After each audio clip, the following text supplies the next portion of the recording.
All right, guys. How you guys doing? So, welcome to In the News. And so, today's video is going to be about why Uniswap moving to Binance Smart Chain matters. And so, as the title suggests of this series, what we're going to do is we're going to uh, go through the crypto news that's relevant to the time, so that's time sensitive, and we're going to be essentially trying to derive as many insights as we can uh, from said articles and talk about the implications within the cryptocurrency environment. So and also, I'm not sure it's because it's my laptop or Vimeo or whatever, but I had to take screenshots of these so these would load quick enough and not pause everything. So the first link I have here is this link here from the governance site of Uniswap, where a few days ago, on the 16th of January, they held a proposal basically saying whether or not Uniswap should also be deployed on Binance Smart Chain during their version 3 upgrade or updates.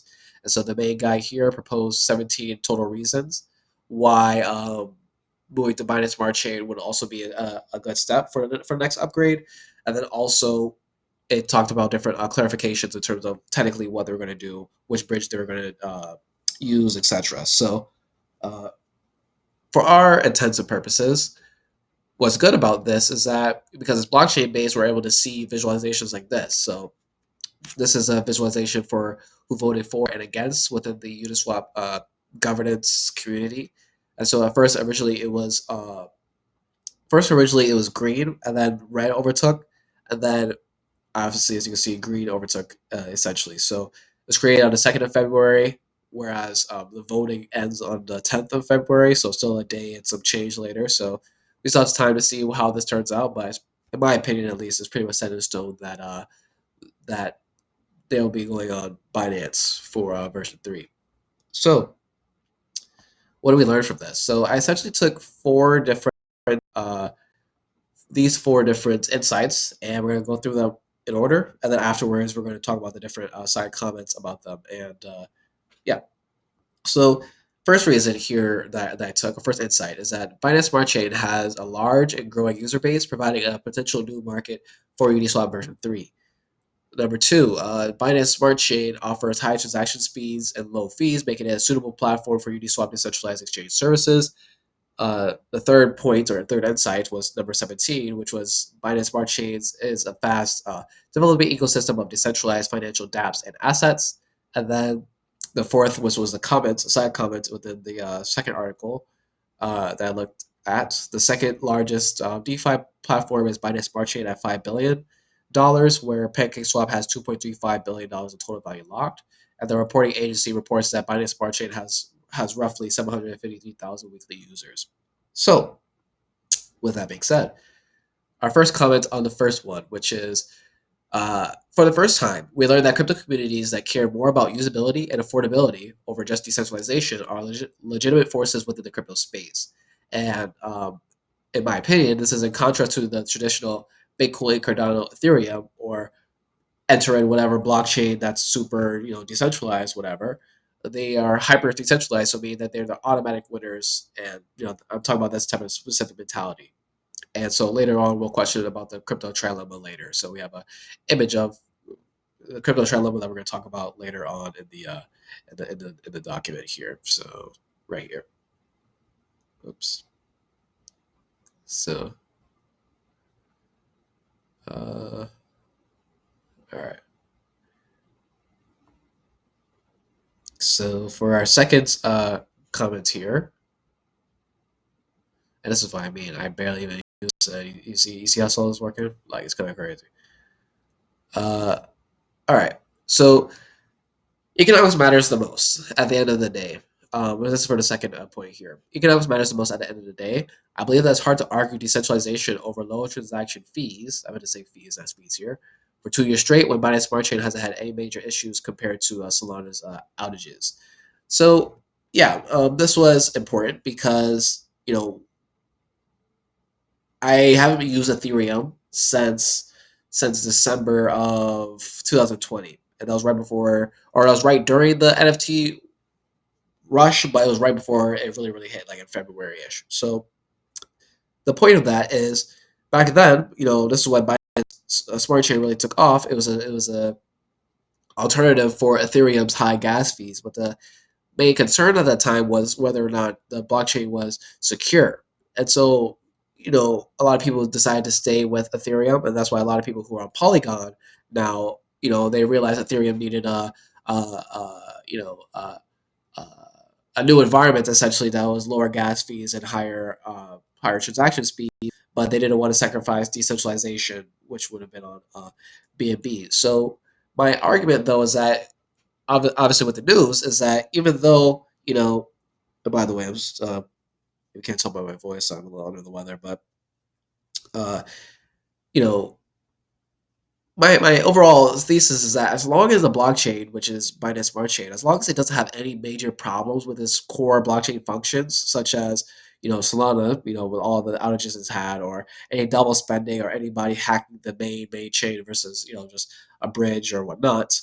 As long as it doesn't have those type of problems, I think people are going to have to gravitate towards what makes more sense. And I think now finally with BNB, we're kind of proving that we want blockchains that are secure enough, and we want blockchains that are decentralized enough. I don't think we need it as maximum decentralization or as maximum security as technically possible, where I'll have to pay extreme gas fees with Ethereum or just have it being slow like Bitcoin or something like that. So, and then my third point here is that BNB Smart Chain is a fast developing ecosystem. So this implies that people who want to diamond hands their favorite token, uh, that although people want to diamond hands their favorite token, projects will be looking for blockchains that are on the move, and essentially that legacy won't be the only factor for deciding where to place a crypto project.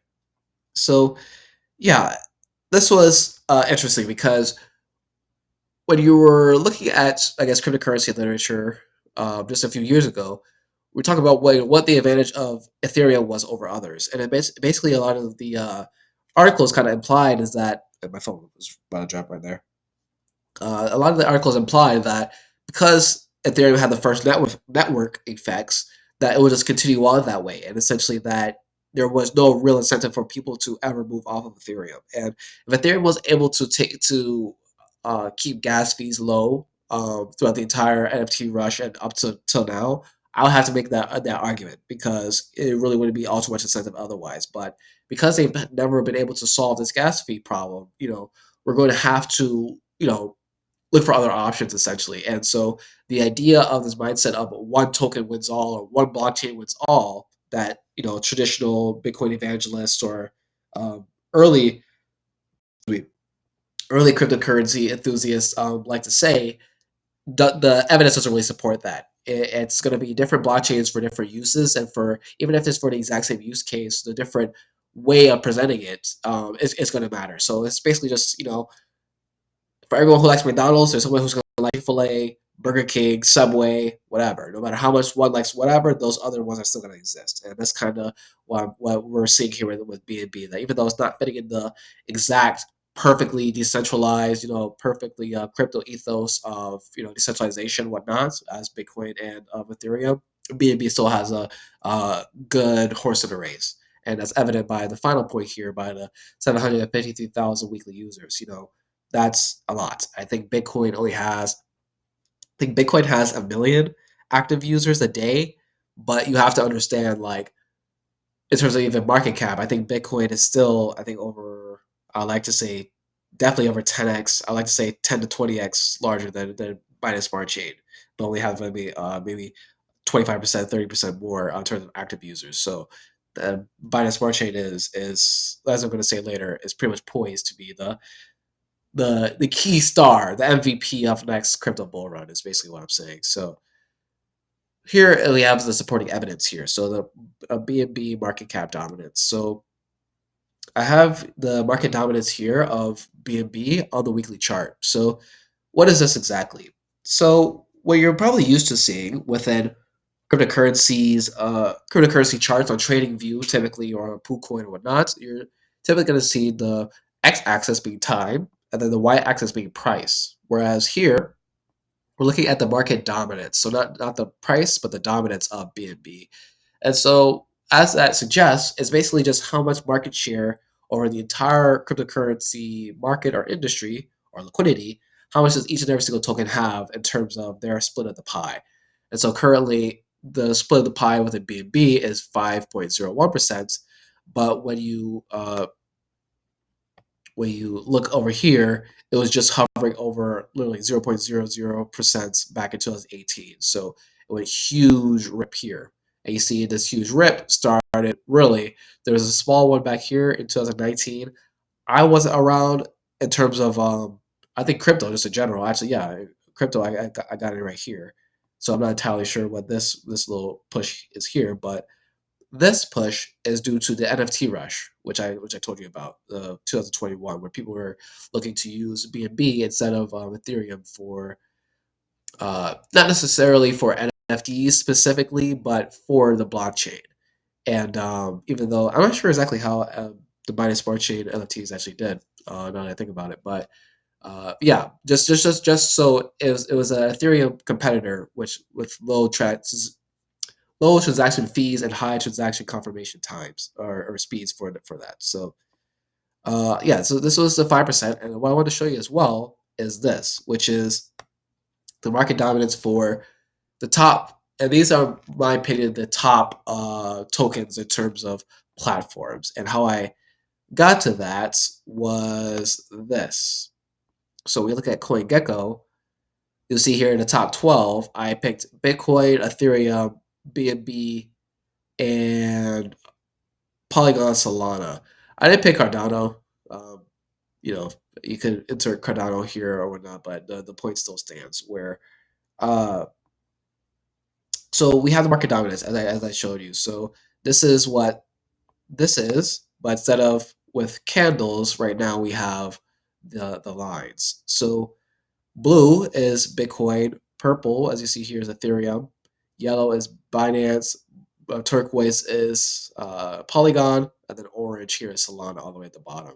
And so this is the current dates, and this is whatnot. So this is during the NFT rush of 2021. So, and I'm kind of upset that I didn't I didn't include the right side here, but right now it's hovering at 43%. So I would like to say this was around the 70-ish mark.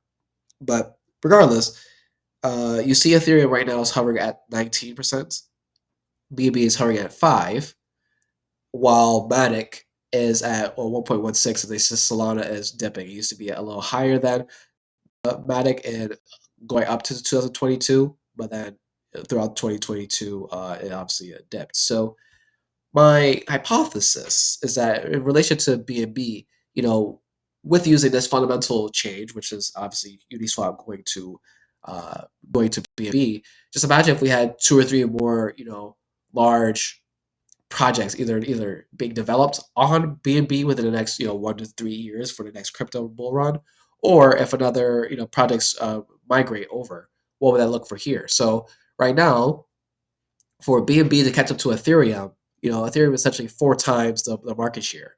Whereas even though it's that, you would have to ask fundamentally, is Ethereum 4 times more worth than Binance? So that means either Ethereum has to go down or Binance has to go up.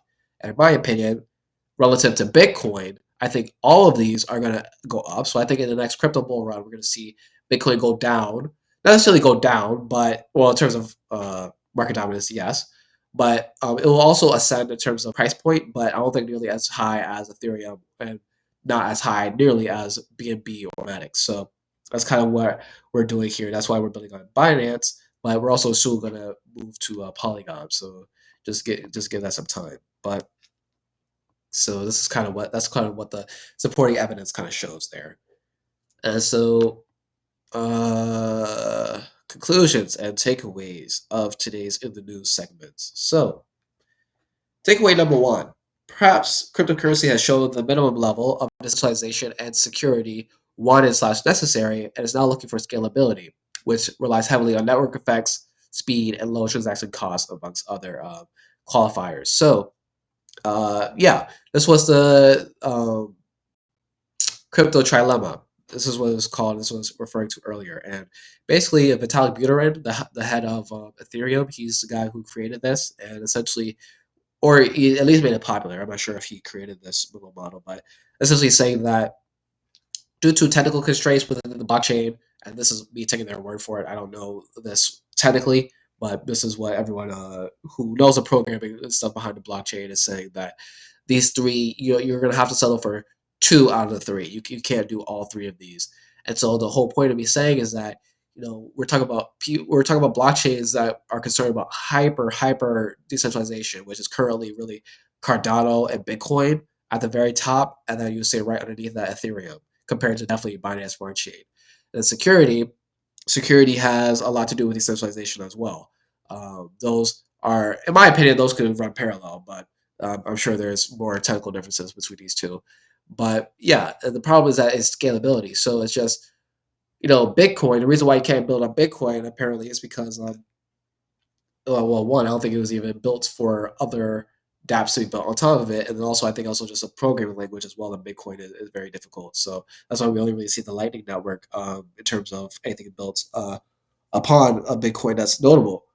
So in terms of scalability, Bitcoin isn't that scalable. That's why they have also the forks with Bitcoin Cash amongst the other the forks for scalability issues. So if you have that, we also have Ethereum, where Ethereum can't handle can't handle that many people when there's a rush, even when it's like so quiet, or crypto is quote unquote dead for the mainstream people. It still costs at minimum $3, $4 in terms of gas fees, and that's if you're lucky. And it's like $3 to $4 just to send something, or just to do any like smart contract. Like, very quickly that adds up, and everyone's saying, not everyone's rich. Crypto is meant for the everyday person. It's not for the rich people. And so, my essential point is that I think instead of going to the apex of decentralization, the apex of security, I think instead, if we go maybe down here, which is where I think maybe a BNB is, we're able to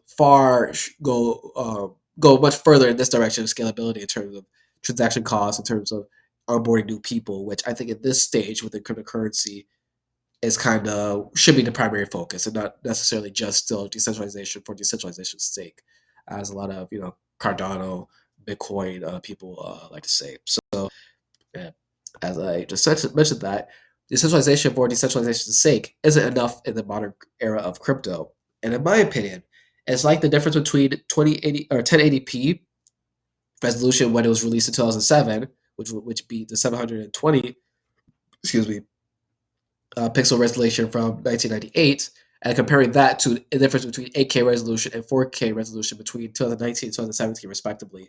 And then, yeah, that's just what it is, where, you know, within my own time of cryptocurrency, from May 2020 to now, it used to be the biggest thing where, these cryptocurrency blockchains were talking about, oh, we're going to be smart contract enabled. And it's like, oh, like, that was the big, thing. And it's like, you see the progress where, if you understand the history, where Bitcoin was just it for itself. And then after that, we're talking about, proof of stake, not directly proof of stake with Ethereum, but um, we're talking about there's different methods of understanding what a blockchain is and creating what a blockchain is, and that's what for Ethereum at least, that was for smart contracts. So you'll see that decentralization, smart contract enableability, those main pillars within blockchain functionalities aren't going to be enough. And my opinion is going to be, how do these how do these platforms navigate within cryptocurrency against one another?